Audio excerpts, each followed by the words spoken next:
Hey, welcome to WTFSutter number 6419.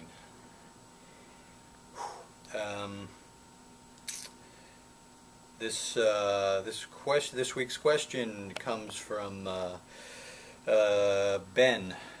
This is Ben from Memphis. Got a question for you. Why is it that so far only Jax and Opie have the entire logo tattooed on them, and that the other members only have an arm logo? Is it optional, or is it just something the newer members do? Also, what's it like working with such amazing cast of characters? God bless, Ben. So far we've actually seen, I think we've seen 3 members. I think Kyle, the guy we burned the tattoo off of in season 1, also had the back patch. It's like, as far as I know, it's like most clubs, where and what and how you tattoo yourself is depending on each member. You know, I always knew Jack, you know, we had this idea that Jack would have the back patch, and that he and Opie, who came up together, probably got them at the same time.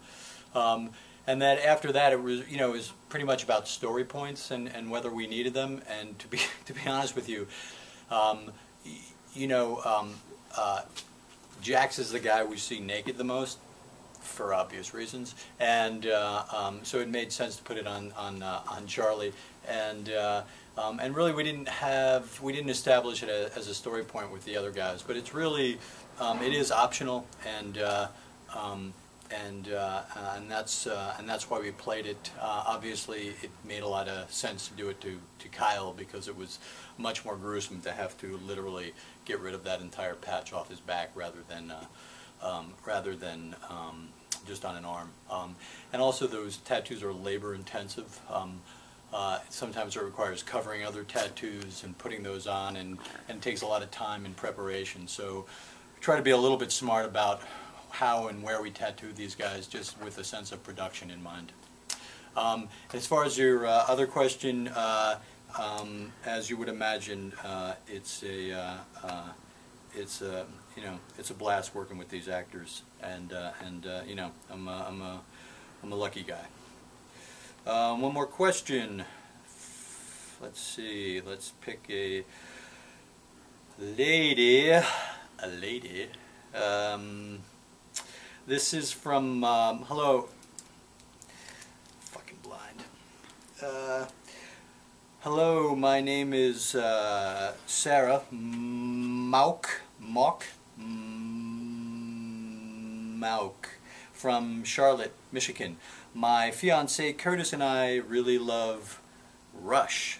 I think they have some great stuff. Do you listen to them, and have you ever thought of using their music on the show? God bless you, you Rush fans. I too am a Rush fan, and interestingly enough, my kids, who are big music aficionados, we often listen to Rush. Most of the time, it's to have a laugh, but we listen to Rush. No, I've not listened to. I've not thought of using Rush. It's because I think,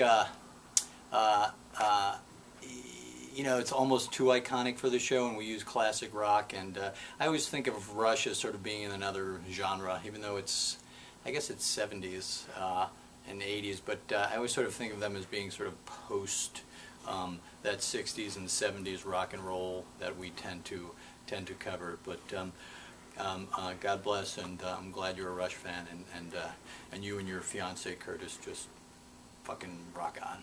Thanks, and see you next week.